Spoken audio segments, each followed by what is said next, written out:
Morning students, Bhajanpal Bhatia educational group के digital world में आपका स्वागत है। डियर स्टूडेंट्स, हिंदी गद्य खंड के अंतर्गत जो हमारा प्रकरण चल रहा है वह है निष्ठा मूर्ति कस्तूरबा। आइए आगे पढ़ते हैं। दुनिया में दो अमोघ शक्तियां हैं, अमोघ अर्थात अचूक, शब्द और कृति। शब्द अर्थात ध्वनि या आवाज़ और कृति अर्थात कर्म। इसमें कोई शक नहीं है कि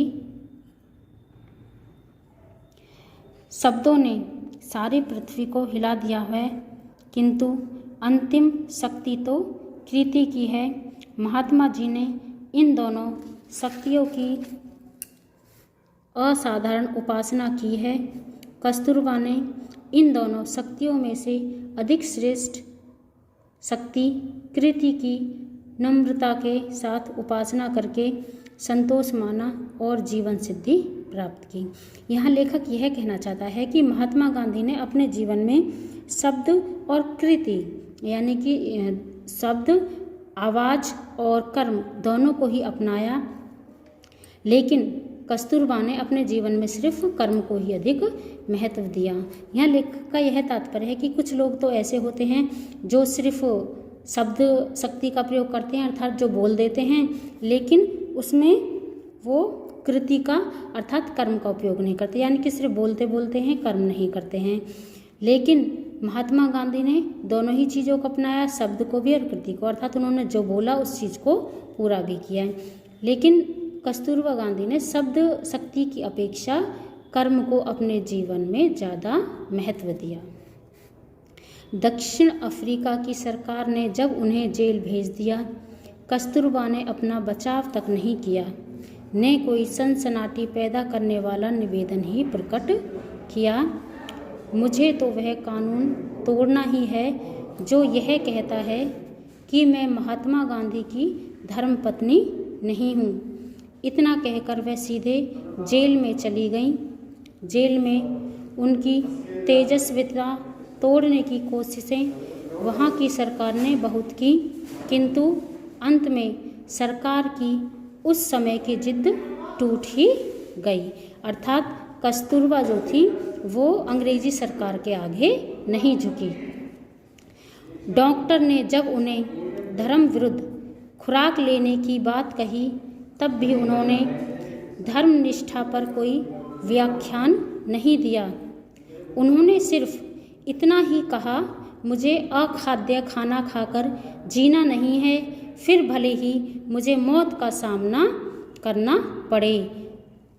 यहाँ पर लेखक ये कहना चाहता है कि धर्म के विरुद्ध खुराक का अर्थ है कि उन्हें मांसाहारी भोजन खाने के लिए कहा गया, लेकिन उन्होंने मांसाहारी भोजन करने से मना कर दिया।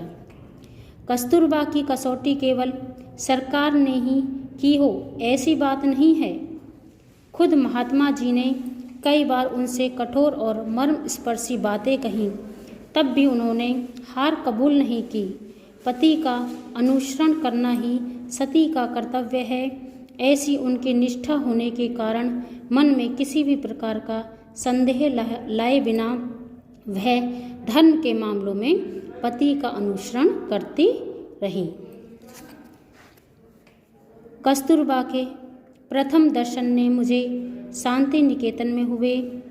सन 1915 के प्रारंभ में जब महात्मा जी वहाँ पधारे, तब स्वागत का समारंभ पूरा होते ही सब लोगों ने सोने की तैयारियां की। आंगन के बीच एक चबूतरा था। महात्मा जी ने कहा, हम दोनों यहीं सोएंगे। अगल बगल में बिस्तरे बिछाकर बापू और बा सो गए और हम सब लोग आंगन में आसपास अपने बिस्तरे बिछाकर सो गए। उस दिन मुझे लगा मानो हमें आध्यात्मिक माँ बाप मिल गए हैं। उनके आखिरी दर्शन मुझे उस समय हुए जब वह बिड़ला हाउस में गिरफ्तार की गईं। महात्मा जी को गिरफ्तार करने के बाद सरकार की ओर से कस्तूरबा को कहा गया, अगर आपकी इच्छा हो तो आप भी साथ में चल सकती हैं। बा बोली, अगर मुझे गिरफ्तार करें तो मैं आऊँगी, वरना आने की मेरी तैयारी नहीं है। महात्मा जी जिस सभा में बोलने वाले थे, उस सभा में जाने का उन्होंने निश्चय किया था। पति के गिरफ्तार होने के बाद उनका काम आगे चलाने की जिम्मेदारी बा ने कई बार उठाई है। शाम के समय जब वह व्याख्यान के लिए निकल पड़ी, अर्थात भाषण देने के लिए, सरकारी अमलदारों ने आकर उनसे कहा, माताजी, सरकार का कहना है कि आप घर पर ही रहें, सभा में जाने का कष्ट न उठाएं। बा ने उस समय उन्हें न देश सेवा का महत्व समझाया और न उन्होंने उन्हें देशद्रोह करने वाले तुम कुत्ते हो कहकर उनकी निर्भर्त्सना ही की, अर्थात उनका अपमान किया। उन्होंने एक ही वाक्य में सरकार की सूचना का जवाब दिया, सभा में जाने का मेरा निश्चय पक्का है और मैं जाऊंगी ही।